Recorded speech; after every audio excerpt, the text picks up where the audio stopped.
Bonjour à tous, donc dans cette vidéo je vais essayer de répondre à une question qui est à mon sens fondamentale, qui est à quoi servent les mathématiques?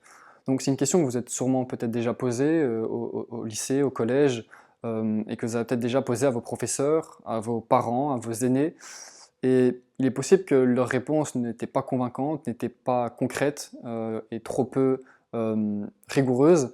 Et dans cette vidéo je vais essayer de faire tout l'inverse. Je vais essayer de vous donner des exemples concrets de à quoi servent les mathématiques, je vais essayer de vous montrer en quoi les mathématiques peuvent avoir du sens, parce que pour moi c'est une question qui est fondamentale. En Europe on se plaint souvent que le niveau de maths baisse, on se plaint souvent d'être à la traîne technologiquement, derrière la Chine, derrière les États-Unis, euh, mais si on n'arrive pas à expliquer aux apprentis, aux élèves, à quoi servent les mathématiques, comment elles peuvent nous permettre de construire des outils extraordinaires, des philosophies, etc., alors c'est normal que beaucoup d'élèves se découragent, se démotivent, si on n'arrive pas à instaurer dans la culture que les mathématiques sont fondamentales. Euh, je vais essayer de faire ça sous forme de mind map, pour que ce soit plus visuel et plus clair, et je vais commencer par un premier pont avec la philosophie. Donc, c'est peut-être un lien qui paraît assez faible pour certains, euh, pourtant c'est à mon sens un lien important. Je peux vous donner par exemple des exemples de philosophes qui étaient aussi mathématiciens, comme Aristote. euh, Je peux aussi nommer Spinoza, même si c'était pas un mathématicien au sens propre, il a quand même basé sa philosophie sur ce qu'on appelle des axiomes. Des axiomes, c'est en mathématiques, c'est quelque chose qu'on considère comme vrai, et donc sur base des axiomes, on construit des théorèmes.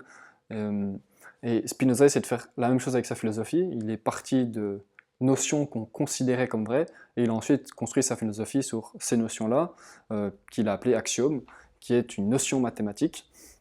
Aristote, lui, était un grand polymathe qui s'intéressait à beaucoup de domaines relatifs à la connaissance. Euh, c'est ça la définition de polymathe, et mathématique, c'est en grec, ça veut dire relatif à la connaissance. Euh, et donc tout philosophe tout intellectuel qui s'intéressait à la vérité, qui s'intéressait à la connaissance, étudiait aussi les mathématiques et donc la philosophie. Donc cette séparation entre ces deux disciplines, elle est assez récente, avant le 18-19e siècle. Euh, Quasi l'intégralité des philosophes étaient des mathématiciens, quasi l'intégralité des mathématiciens s'intéressaient à des questions métaphysiques, etc. Euh, je peux aussi donner l'exemple par exemple de Gödel, qui est à l'origine de la physique moderne, de la logique moderne, excusez-moi. Je peux aussi nommer Descartes, qui était un grand philosophe, mais aussi un grand mathématicien. Et ces philosophes sont, sont considérés comme les plus grands de l'histoire, et c'était aussi des grands mathématiciens, en tout cas des personnes qui s'intéressaient aux mathématiques. Euh, je peux aussi faire un lien avec l'informatique qui est un peu plus évident que le précédent. Je m'excuse d'avance pour mon écriture qui est franchement atroce, euh, mais si je fais 3 barres pour intelligence artificielle, ordinateur, et je peux mettre aussi ordinateur quantique, qui sont grandes révolutions et technologiques modernes. Bon, l'ordinateur, bon, c'est tout ce que c'est basé sur des 0 et des 1, c'est très mathématique. Les ordinateurs quantiques, c'est basé, comme dans son nom l'indique, sur la physique quantique, et donc sur les mathématiques. Et l'intelligence artificielle, je prends cet exemple-là parce que il est assez parlant, assez moderne et assez récent, et à la mode surtout.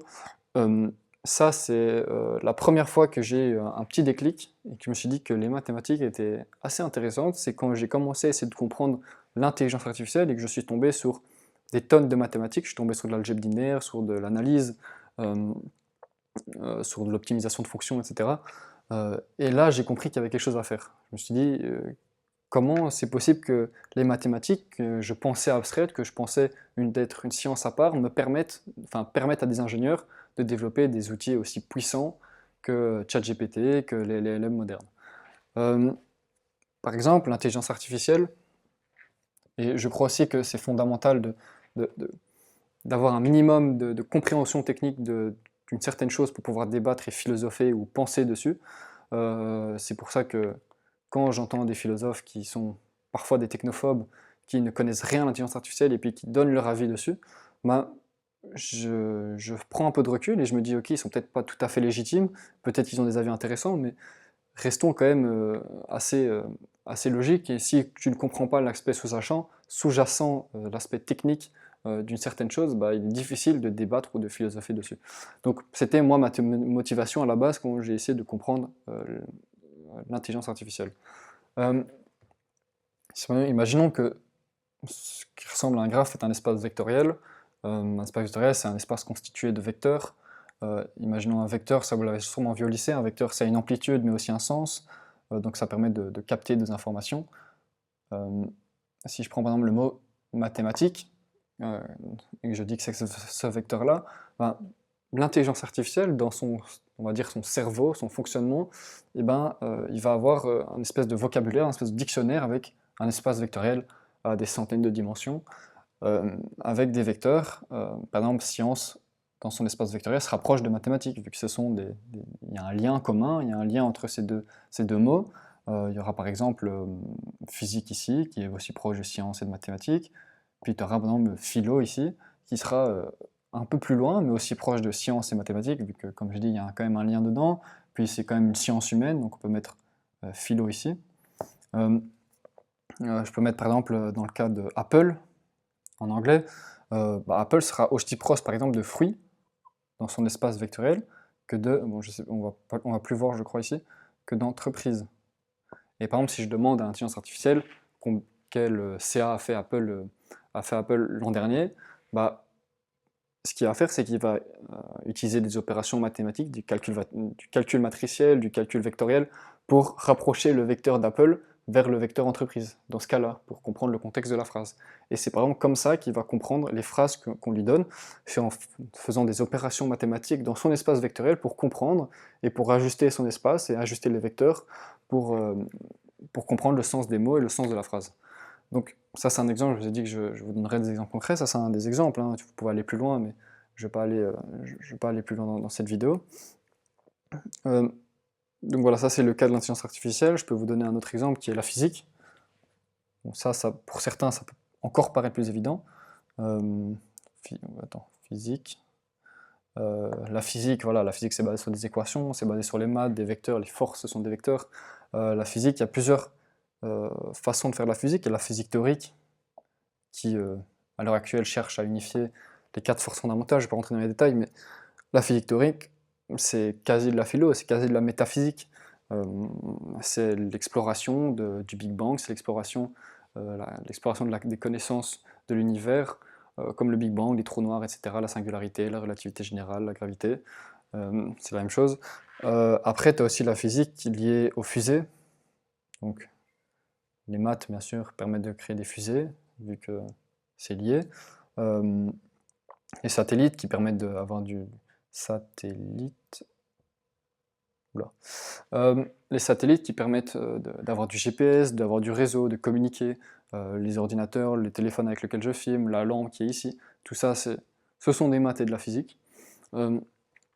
Les fusées, comme Musk, chacun son avis, mais Musk pour lui, le fait qu'il fait des fusées, c'est pour devenir une espèce, comme il l'appelle, multiplanétaire, développer les connaissances de l'humain. Demis Hassabis, par exemple, qui est le CEO de DeepMind, pour lui, l'intelligence artificielle va nous permettre peut-être de développer des théories physiques ou de répondre à des questions comme le sens de la vie, la nature de l'univers, etc.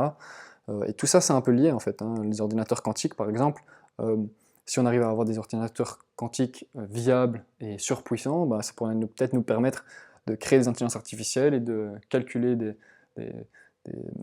des opérations mathématiques énormes et de créer des intelligences artificielles qui nous permettront peut-être de développer des théories physiques et de comprendre un peu le monde qui nous entoure. Donc, pour moi, ça a beaucoup de sens.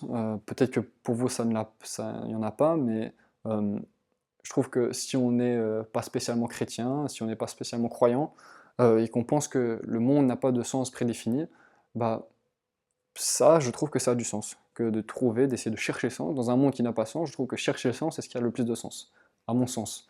Et les maths permettent justement de chercher le sens grâce à la physique théorique, dans ce cas-là. Ou grâce à l'intelligence artificielle, comme cherche à le faire Demis Hassabis, Elon Musk. Elon Musk, c'est plutôt les fusées, et aussi l'intelligence artificielle. Et voilà. Et je peux faire encore peut-être un avant-dernier lien avec l'écologie.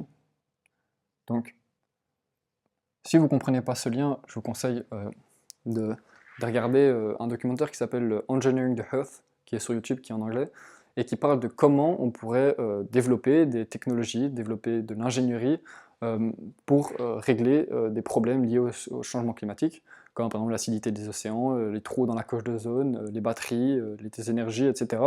Et il explique en détail quelles sont les idées de certains ingénieurs pour, pour régler des soucis liés au réchauffement climatique.